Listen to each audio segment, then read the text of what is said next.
Hi everyone, it's Lisa with another recipe you might find useful for dinner. So I'll just open the slides here. So today I wanted to do this recipe that's really a handy one to use for if you've got a bunch of leftovers you want to put into a new meal, that kind of thing. And it's a nice meal to have if it's a cold or really unpleasant rainy day out there or the winter time, things like that. This is a good meal that will really get you all your vegetables in one dish. It's really handy that way. And it's just what I call a sausage bake. And I wanted to dedicate this to my friend Sam, who just moved to California pretty recently, and is always looking for recipes to try out. So this is for you, Sam. Now, one of the great things about this recipe is you can put any kinds of vegetables that you like in it. Really, there's not a lot of rules there, but it's good to have a tomato sauce or a pre-made, or if you're going to make it from scratch. I've got this can of tomatoes here that I was using. Onions are good. Um, Sweet peppers, celery, and I also had some kale that I put in too. So again, you can put in whatever you like, really, as far as what you enjoy in terms of vegetables. So what you'll need at the very least will be tomato sauce with vegetables in it. Now you can have it again, leftover sauce, or you can make it from scratch. If you're cooking from scratch, you'll need a big or a 28 type ounce can of tomatoes. Olive oil or whatever cooking oil you like, and also some chopped vegetables. So that's what you can use to make the sauce. And the seasonings, again, it's pretty flexible. I was using garlic and black pepper and Italian herb mixture to make mine, with the oregano and stuff in it. And that worked really well. And you also need some sausages. So if you're making a lasagna size, like full size baking dish, you'll need 10 to 12 of the things. And they can be the usual kind of sausages with meat, or you can use the new Beyond sausage that they have in the grocery stores now. So I was using the Italian variety of Beyond sausage, which I am reassured does not have actual Italians in it, because I know I'll be getting messages about that. So not to worry, Sam, our friend Tony can rest assured that there's nothing really bad going on there. Okay, so you'll also need some toppings, whatever you like to put on top of dishes like this, like grated cheese or equivalent, chopped parsley or smoked paprika, that kind of thing. And you also need some mashed potatoes, either leftovers from cooking holiday meals, for example, or if you got raw potatoes you can cook, those work just as well too. Now, for making this dish, I used russets because there are a bunch of them on sale. But I've been told that the golden kind of potatoes are actually better for making uh, mashed potatoes. But whatever you like, there doesn't seem to be a huge problem if you just use any type that you can find, in the grocery store. So what I was doing with the potatoes was I just scrubbed them really well, and I cut out the bad bits. So there I am, kind of in the middle of doing that here, cutting out the eyes and the bruised parts. And I didn't bother peeling them because my mom and I, when we made potatoes, she used to take the skin off after they've been boiled, which is a bit easier than peeling them all. Um, or in this case, I just kind of left the skin in there because apparently it's got nutrients in it. And I thought, well, it's just me. If I were making it for friends, I probably would peel it though. So anyway, so you boil your potatoes in just enough water to cover them up on the stove there like that. When they're soft, you just kind of mash them together. And if you like, you can add milk or butter, because I know some recipes call for that, but it's not really necessary. You can just use the plain old potatoes that are mashed up, and they seem to work just as well. So you chop up the vegetables if you haven't got a lot of vegetables in the sauce yet, or you want to add some more to them. Um, and you can also use the roasted vegetable recipe that Tony had given me, and it's in one of the other videos on this website. You can check that out.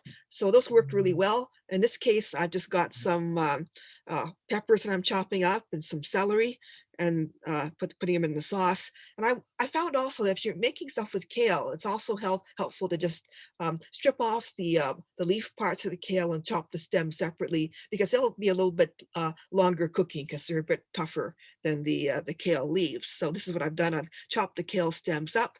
And so what I did for this was I cooked the onions on the stove top. I took a pretty big saucepan because I was going to put all the sauce in that.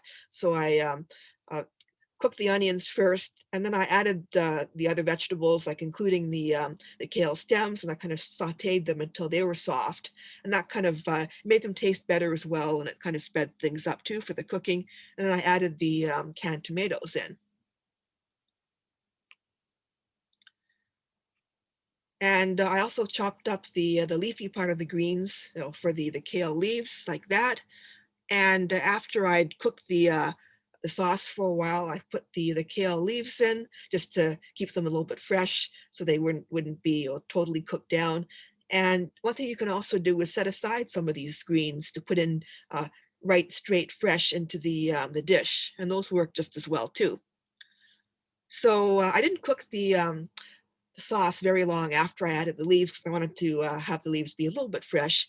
Anyway, I put the layer of sauce in the bottom of the baking pan, just not too much, just enough to keep it from burning, basically. And then I put in a layer of mashed potatoes on top of that. I kept it a pretty thin layer too because I wanted to put the sausages in. So one thing you can do if you've got sausages that you're going to be using, you can cook them in advance a bit and then kind of set them aside, in the same pan that you're doing uh, the onions in. And that works pretty well because that way you're sure that they're cooked all the way through, and it speeds up the time for cooking the dish in the end in the oven. But if they're the Beyond sausage, which don't have actual meat in them, you can probably do with putting them in straight just as they are. But anyway, so this is what it looked like. I was just putting in the sausages on top of that layer of mashed potato. And if you've got those leftover greens, you can put those in as well. If you've got like a lot of them, like spinach and kale, it might help to put them in the microwave for a little while or steam them in advance to make them soften so they're a bit, they don't take as much volume up. But it's not necessary. I mean, if you can just fit them in there, that works just fine too. So after you've got the greens and stuff in, you can uh, cap it off with a layer of mashed potatoes on top of all that. So I'm just kind of adding that in here.